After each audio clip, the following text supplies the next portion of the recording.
Salut Choupito, franchement, je t'ai économisé, à chaque fois, non j'ai dû le faire quelques fois, je filme des vidéos, je suis en train de me baigner, là je sais pas ce qui me retient, il fait beaucoup trop chaud dans cette affaire. Bref, on va se poser un peu, on va parler de marketing, tu vois, les deux potes. Il y a Sébastien, si je dis pas de conneries, parce que j'ai pas mes petits papiers là, qui m'a posé une question super intéressante par rapport à mes stratégies d'emailing et d'infotainment notamment, et comment on peut adapter ça à la vidéo. Alors je vais te parler un peu de ça. Ça va être le papotage marketing du jour.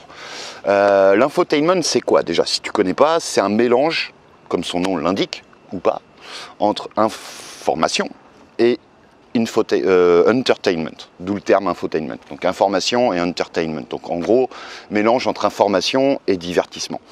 Pourquoi tu as envie de faire ce type de format-là? Je ne sais pas si tu as remarqué, mais il suffit que tu te balades sur Facebook, tu te balades sur ta boîte mail, tu vas sur des blogs, tu vas sur YouTube.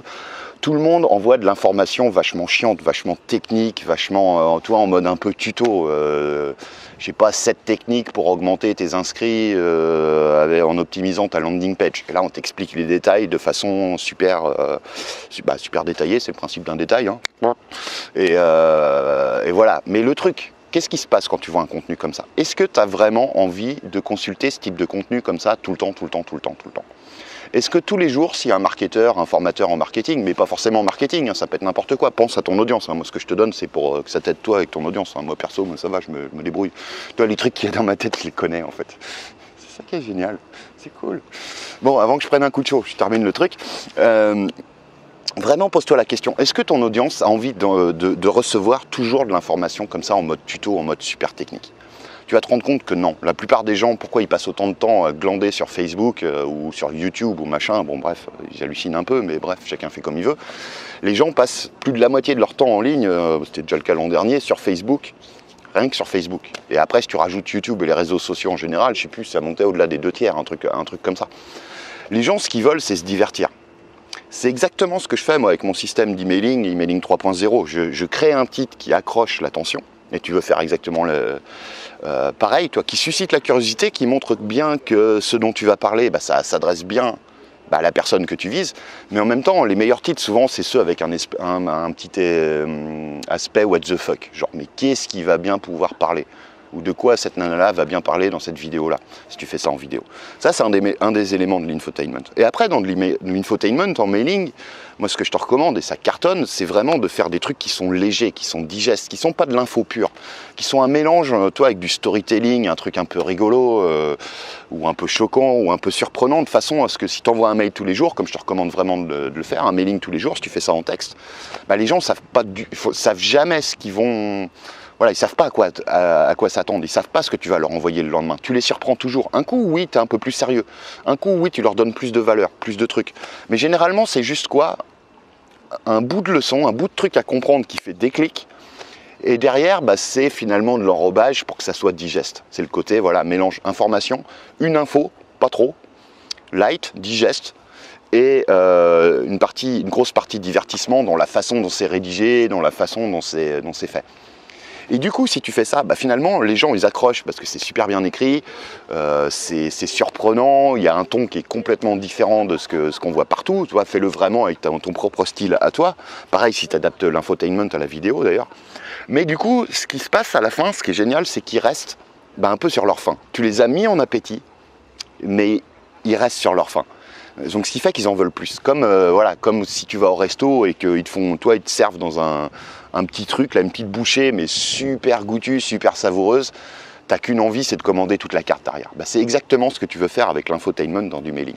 Et tu peux faire la même chose en vidéo. Le truc, c'est au lieu de faire une vidéo, je sais pas, si ta vidéo a fait 7 minutes, d'habitude, tu fais une vidéo de 7 minutes, au lieu d'expliquer de façon hyper sérieuse, putain, un nuage, en fait, de façon hyper sérieuse ton truc, de façon hyper détaillée, ce qui va apporter de la valeur aux gens, oui, parce qu'ils vont apprendre comment le faire. Mais généralement, quand c'est... Ouais, là, pas complètement. Attends. Voilà. Excuse-moi, j'avais chaud. Quand c'est gratuit comme ça, les gens y apportent aucune valeur. Donc finalement, tu te retrouves derrière à avoir... Merde, mes thunes. Bref, tu te retrouves derrière. T'as déjà vu un dollar mouillé? De l'infotainment, c'est ça, toi. Il peut t'arriver des trucs. $20 mouillés. ça va sécher. Hop. Ok, bon, j'ai rien d'autre, on peut y aller. Tu te retrouves donc à... les gens voient un truc, un contenu super sérieux, mais vu que c'est gratuit, ils ne le valorisent pas. Tout ce qu'on paye pas, c'est comme le coaching. Toi, un coaching, si tu claques 500 balles par mois dans un coach, bah, y a de grandes chances que tu te bouges le cul, hein, que tu te sortes les doigts, excuse-moi l'expression, pour appliquer ce que tu vas apprendre. Alors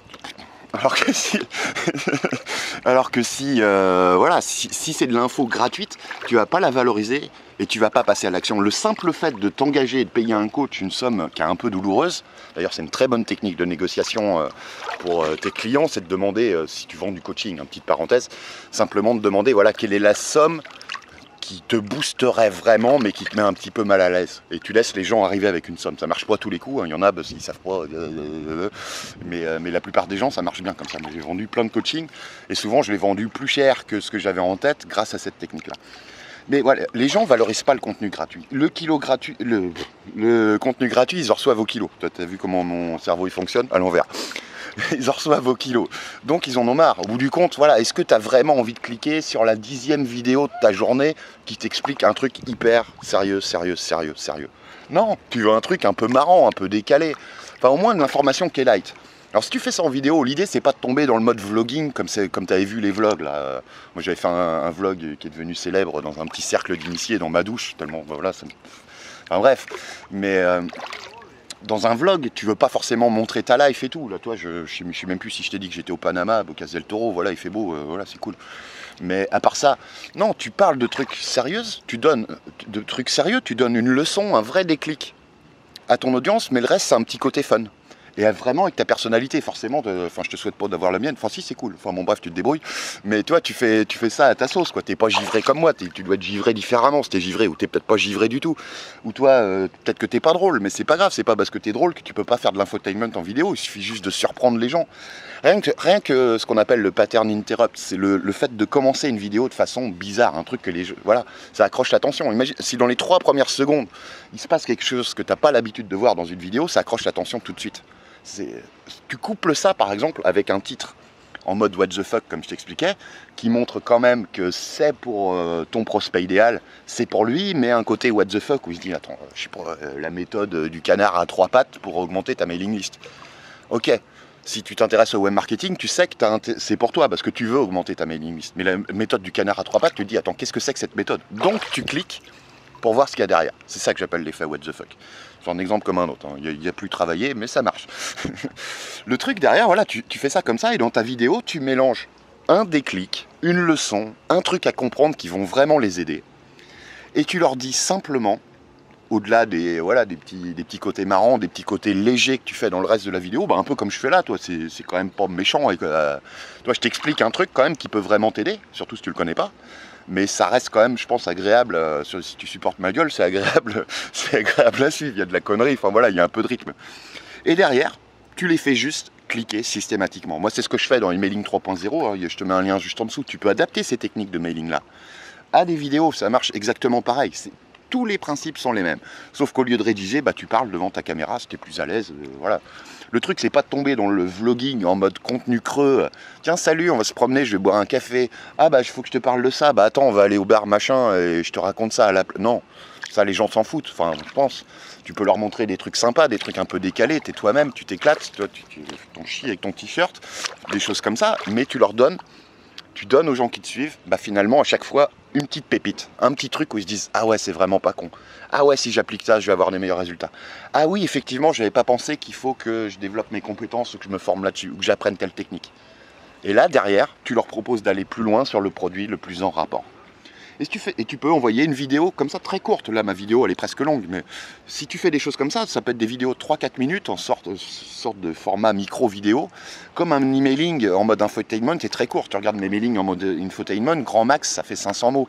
Mais la plupart du temps, c'est du 350-400 mots. Et encore, c'est parce que je suis bavard. Idéalement, j'essaierai de faire 300 mots. Et du coup, tu peux en envoyer tous les jours. Les gens vont devenir accros. Parce que c'est fun, c'est différent, c'est toujours surprenant et c'est pas indigeste en mode voilà, je t'apprends des trucs et tu prends j'ai besoin d'un aspirine derrière parce que toi tu as besoin d'un aspirine parce que derrière tu as suivi tu as suivi ce truc-là technique et tu es obligé de réfléchir au truc. Ça, tu le gardes pour tes produits payants. Oublie pas cette analogie qui est vraiment pas bête. Tu fais un truc léger qui te nourrit comme un brocoli, mais qui est savoureux comme un hamburger. Ou l'histoire de la petite bouchée, le petit truc qu'on te fait déguster au début dans un resto, et puis derrière ça te donne envie de plus. Et le plus, il est où? Il est exactement derrière ton lien que tu fais à la fin de ton mailing ou à la fin de ta vidéo. Et là, tu vas voir, vu que c'est court, vu que c'est accrocheur, vu que c'est toujours surprenant, les gens vont regarder. Et ils vont devenir accros si tes trucs sont intéressants.